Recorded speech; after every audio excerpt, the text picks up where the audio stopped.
अस्सलाम वालेकुम, मैं हूं शाज़ोर हैदर और आप देख रहे हैं रेड बॉक्स टीवी। 2020 एक बहुत ही मुश्किल सहा रहा जिसकी वजह से वर्ल्ड इकोनॉमी के ऊपर काफ़ी इफ़ेक्ट्स हुए। पाकिस्तान की अगर बात की जाए तो पाकिस्तान इकोनॉमी भी 2020 के अंदर काफ़ी नुकसान के अंदर रही। कम्युनल वायलेंस, सेक्टेरियल इश्यूज़ की वजह से रियल एस्टेट के ऊपर, कंस्ट्रक्शन के ऊपर, डेवलपमेंट के ऊपर डायरेक्ट इफेक्ट हुआ।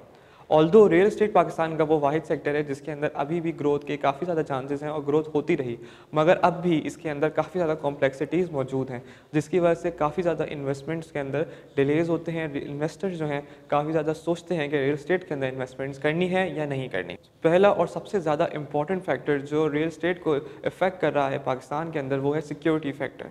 सिक्योरिटी फैक्टर पाकिस्तान के अंदर हमेशा से एक बहुत बड़ा इशू रहा है जिसने बाकी सारे बिजनेसेस को इंक्लूडिंग रियल एस्टेट बहुत ज़्यादा मुतासर किया है। इसके अंदर कम्युनल वायलेंस, राइजिंग रियॉर्ड्स और सेक्टेरियल इश्यूज़ की वजह से काफ़ी ज़्यादा इफेक्ट रियल एस्टेट के ऊपर हुआ, इकोनॉमी के ऊपर हुआ, जिसकी वजह से लोग अब सिक्योरिटी की वजह से डरते हैं रियल एस्टेट के अंदर इन्वेस्टमेंट करने के लिए। सेकेंड फैक्टर जो रियल एस्टेट को बहुत ज़्यादा मुतासर कर रहा है वो है इकोनॉमी फैक्टर। पाकिस्तान के अंदर इकोनॉमी डायरेक्टली रियल एस्टेट के ऊपर जो है वो इफेक्ट करती है और रियल एस्टेट का इफेक्ट जीडीपी के ऊपर बहुत ज़्यादा है। एक इकोनॉमी की अगर स्टेट जाननी हो तो उसके अंदर एम्प्लॉयमेंट अपॉर्चुनिटीज़, प्रोडक्ट की प्राइस इन मार्केट, ये सब चीज़ें बहुत मैटर करती हैं।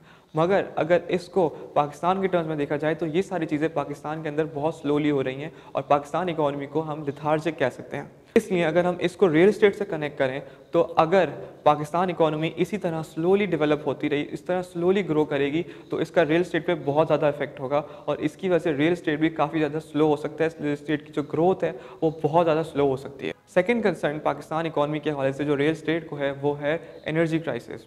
ड्यू टू एनर्जी क्राइसिस काफ़ी ज़्यादा इंडस्ट्रीज़ पाकिस्तान के अंदर बंद हो चुकी हैं। इन इंडस्ट्रीज़ के बंद होने की वजह से एम्प्लॉयमेंट रेट बहुत ज़्यादा गिर चुका है और इसी वजह से जो रेट ओवरऑल इंडस्ट्री के रेट्स हैं वो ज़्यादा गिर चुके हैं। प्राइसेस इंक्रीज़ हो चुकी हैं, सप्लाई ऑफ गुड्स डिक्रीज़ हो चुका है और डिमांड काफ़ी ज़्यादा इंक्रीज़ हो चुकी है। इन कंडीशंस को देखते हुए अब एक इन्वेस्टर जो है काफ़ी ज़्यादा सोचते हैं कि क्या उसको इन्वेस्टमेंट करनी है, बड़े बिजनेस के अंदर इन्वेस्टमेंट करनी है, such as real estate business के अंदर इन्वेस्टमेंट्स करनी है या नहीं। थर्ड रीज़न जो काफ़ी ज़्यादा रियल एस्टेट को अफेक्ट कर रहा है वो है राइजिंग इंटरेस्ट रेट्स। 2020 के पेंडेमिक के बाद काफ़ी ज़्यादा इन्फ्लेशन आया, इकोनॉमिक क्राइसिस हुए और प्राइसेस ऑफ गुड्स बढ़ गई, डिमांड ऑफ गुड्स भी बढ़ गई लेकिन सप्लाई बहुत ज़्यादा रुक गई। इंटरेस्ट रेट ज़्यादा होने की वजह से जब प्राइसेस बढ़ी तो जो बायर्स की जो बाइंग एबिलिटी थी वो कम हो गई। अब वो प्रोडक्ट या वो बिजनेसेस जो हैं इन पर इन्वेस्ट या ख़रीदारी नहीं कर सकते हैं।